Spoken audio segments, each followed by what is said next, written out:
Greetings, everyone. Welcome back to part 3 of our discussion of the terms earthly on and heavenly on. Where here I want to focus primarily on the last occurrence of earthly on as found in 2 Corinthians 5:1. Where remember, this word earthly on is a superposition in relationship to the resurrection, the resurrected bodies. And the word house here is not referring to our bodies. Out of all of the occurrences of the word house here, which is oikia in the feminine, none of them refer to our bodies as a house.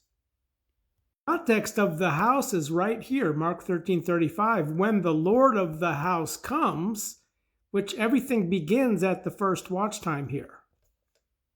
Where, as I previously discussed, the heavenly on bodies will be those who will come into the out resurrection as entering the wedding feasts first, where then those of the resurrection of John 5:28 and 29, Daniel 12:2, who wake up and go out into resurrection into life are earthly on bodies, according to the context here. So this is the earthly on house of the tentage, where if you come down to verse 10, this is in front of the podium of Christ, so that each may fetch the things having become through the body, which we'll talk more about this.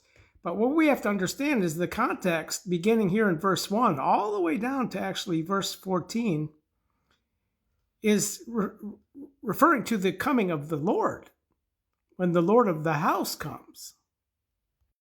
As I've also talked about in other videos, one of the prerequisites of entering the wedding feast is to have your lamps to be made burning and to have been girded about, which is part of the armor, the truth.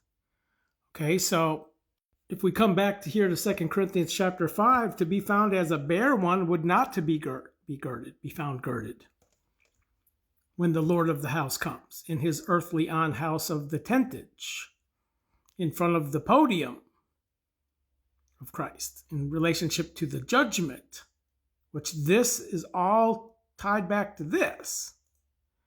Now, let's talk about the word tentage here, because here and in verse 4, we find this unique word, skenos, which only occurs twice in these two verses. And it is a feminine or a neuter noun. It's a neuter noun. Most of the occurrences of the word tent or tents is the feminine, skene, where, for example, in Hebrews 11:9, we read, in faithing, he beside dwell coming into the earthland of promise, as in a strange country. Down dwelling in tents. Now, down dwelling is also part of the understanding of what we're talking about in 2 Corinthians chapter 5. Because in verse 2, we see that which is contrasted with this condition of the earthly on house of the tentage, which the word this is modifying the word tentage. We are longing for our guarded dwelling site, which is not down dwelling now. Here in Ephesians 2:22, we see Paul mentions we are being built together into a guarded down dwelling site, because the preposition kata is present here in this word. We're here in 2 Corinthians 5:2 again, in relationship to the earthly on house of the tentage.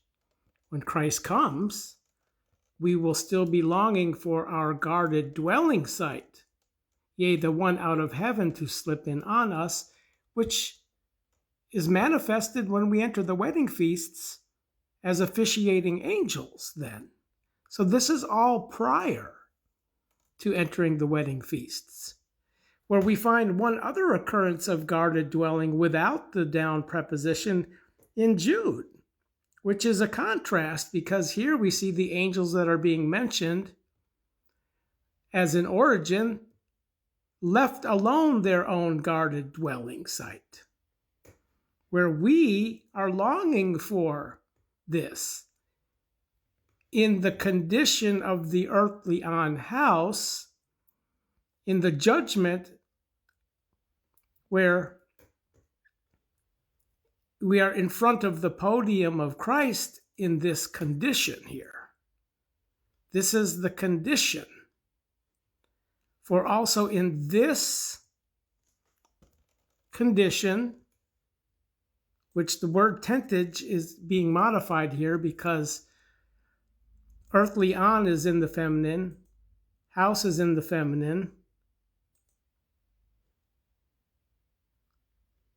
I already looked at all of these words. Heavens, masculine. Aeonian house, feminine. So in this condition of the earthly on house, when we in the resurrection are earthly on bodies, we are still sighing and longing for our guarded dwelling site to slip in on us as we are being led into the wedding feasts. So let's talk about this transitional tentage, which should be down loosened. Here's the primary context in Mark 14:58. He said, I will down loosen this temple, the handmade one, and I will build throughout in 3 days another, a non-handmade one. So understand that the earthly on house of the tentage, which is temporary, it's transitional, will be down loosened because it's not Aeonian. All who will allot the regency, including the allotment of the heavenly on and those who come in to the finishing, will be down loosened according to everything that is handmade. Because we have a dwell building stemming out of God, a house non-handmade, Aeonian house in the heavens, which we will slip into our guarded dwelling site when we enter the wedding feasts at midnight, where then again down here, if we keep reading,